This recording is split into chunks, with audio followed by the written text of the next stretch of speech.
Ciudad Rayada, un podcast desde la ciudad de La Plata. Episodio 2. Un museo para gente sin carruaje. Hola Guadalupe. Hola Luca, ¿cómo estás? Bien, emocionado porque se invirtieron los roles. Ahora vos traes un tema para charlar. Sí, y es un poco abrupto el cambio en cuanto a lo que planteábamos en el episodio anterior. ¿Por qué? Porque quiero pasar a hablar de grafitis, tags en la calle a algo más institucionalizado, como son los museos. Un poco de un polo al otro. Claro, de la calle a la institución más institución del arte. Exactamente. ¿Qué pensás cuando te hablo de un museo? Cuando me mencionaste que querías hablar de los museos, lo primero que hice fue en el buscador poner museos de La Plata y encontrarme con la cantidad de museos que hay en esta ciudad de distintos temas. O sea, desde el Museo de La Plata, el Museo de Ciencias Naturales, Museo y Archivo Ardo Rocha, Museo de Arte Contemporáneo Latinoamericano, Museo del Automóvil, Museo de Astronomía y Geofísica, Museo de Arte y Memoria, como hay una cantidad muy variada de museos que tratan temas muy distintos entre sí, pero todos son museos. Cuando pienso en la palabra museo, a mí se me viene esta idea de un espacio en donde uno deposita ahí cosas que no pueden ser tocadas, que no pueden ser manipuladas, que hay que conservarlas, cuidarlas. Y yo también me imagino mucho el rol de una persona que asiste al museo, ¿no? Así en el imaginario común, de una persona que, bueno, sabe de museos y va a contemplar, va a ver lo que sucede ahí, que sabe de cultura, ¿no? Que es como una persona culta. Pero bueno, me parece que hay diferentes tipos de museos, ¿no? Y La Plata, particularmente, como vos recién mencionaste, es una ciudad que está llena de ellos. Sí. Yo creo que todos los museos tienen la misma función, que consiste en difundir, preservar, estudiar y conservar como para preservar la memoria, ¿no? De la sociedad, del pueblo, de la historia. Bien, en ese sentido un poco todos los museos son museos de la memoria.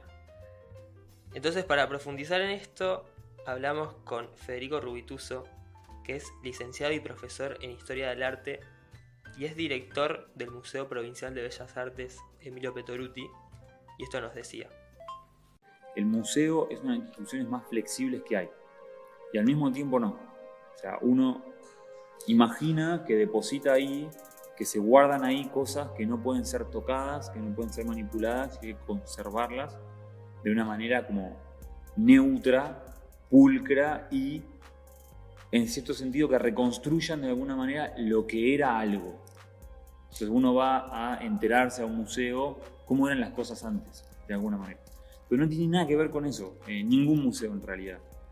Eso es pensar que en la forma de exponer, la forma de presentar y de contar las cosas que hay en el museo, no hay nada, no hay política.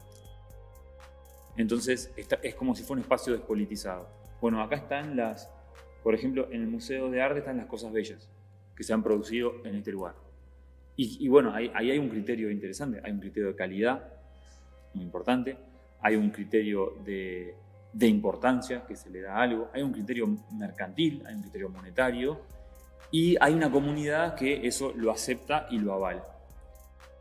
Entonces está de alguna manera regido en la tradición por criterios estéticos, que son criterios políticos. Hay algo en esto de que los museos condensan algo del pasado, que en los museos de arte cuando vos tenés una obra dentro del museo es un poco una visión estético-artística de un momento, y por lo tanto es un rasgo de la identidad de un pueblo, de una comunidad o de un tiempo. Es interesante pensar la evolución de los museos, de las antiguas colecciones privadas en palacios de nobles o de gente de la aristocracia o filántropos, a una institución abierta, de acceso público, para que la gente vaya a cultivar su gusto a partir de esas expresiones estéticas que son del pasado. En el caso de los museos de arte hay una doble misión. Una que implica historiar, ¿no? Recuperar la historia del arte de un determinado lugar, por ejemplo, de la provincia de Buenos Aires, y otra es dinamizar y tomar el pulso, si se quiere, del momento estético presente, es decir, del momento del arte presente. ¿Por qué? Porque hacia el futuro ese mismo museo va a conservar, guardar y preservar el arte de nuestro presente. El museo, en ese sentido, siempre es una institución del porvenir. Parece que guarda cosas, pero en realidad está pensando siempre en el futuro de esas cosas.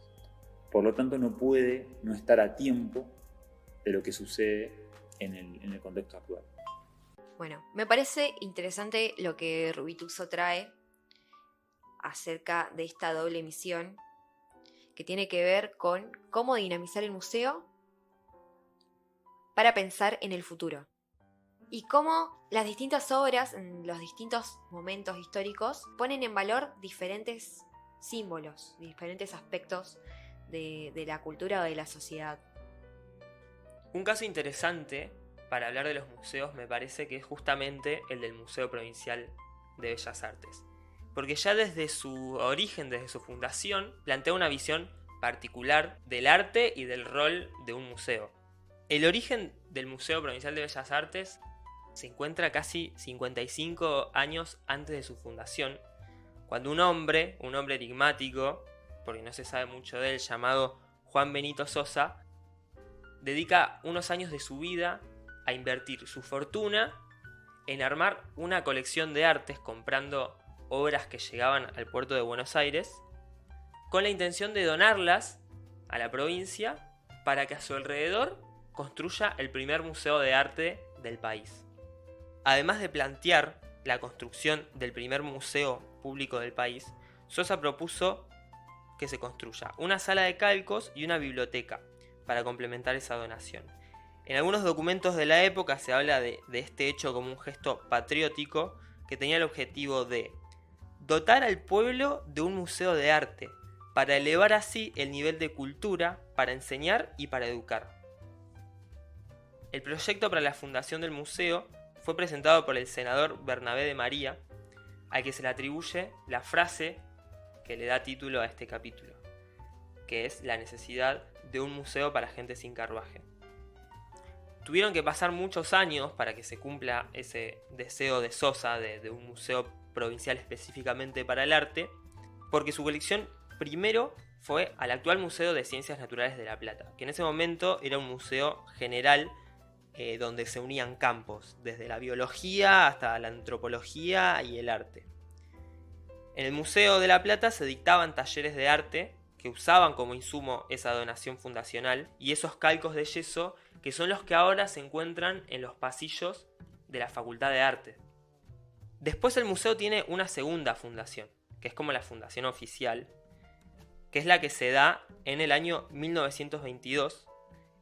La ciudad, que no existía en los tiempos de Sosa, en ese momento se constituía como un gran centro cultural, porque estaba repleto de carreras artísticas, de asociaciones, de talleres, de escuelas y artistas que habían viajado a Europa para formarse y volvían con las novedades del arte moderno. En ese momento fue Ernestina Rivademar, que junto con el Círculo de Bellas Artes, que había sido creado 2 años antes, impulsan el desarrollo del museo. En los años siguientes, de los cuales 17 fue dirigido por el artista Emilio Petoruti, que es el que le da nombre, el patrimonio del museo creció a partir de obras de exposiciones regionales. Petoruti, por ejemplo, planteaba que había que abandonar, y eso es interesante para lo que sucede hoy en el museo, decía, no podemos en Argentina, en la provincia de Buenos Aires, que tenemos recién 200 años ahora, esto lo decía hace casi 100 años, no podemos imitar un museo europeo que tiene 2000 años de historia. O sea, un museo frío donde uno va a ver las cosas que pasaron hace 1000 años. Tenemos que generar un museo dinámico, capaz de ir a llevar el arte a cualquier lugar de la provincia. Entonces, un poco la misión principal de este museo es esa, dinamizar esa historia y llevarla a través del territorio a la que esa historia pertenece. Lo que sucede es que el museo acumuló una serie de obras que provienen de distintos puntos de la provincia, de artistas de distintas épocas y de distintas geografías, de distintos pueblos, de distintas regiones, etc. Entonces, tiene que devolverlas de alguna manera. Tiene que presentarlas de un modo no centralizado, sino expandido en el espacio. Como la provincia de Buenos Aires es muy grande y está llena de museos, de centros culturales, de un montón de cuestiones que nacieron originalmente de desprendimientos del museo provincial, la idea es que el museo sea esa red de relaciones, sea capaz de dinamizar esa red de relaciones y de llevar su patrimonio por la provincia de Buenos Aires, generar esa estructura.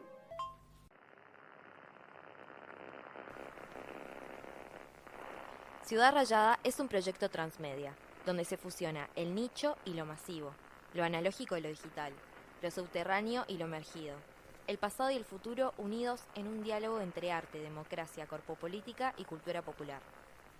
Expandí este mundo en @ciudad_rayada en Instagram.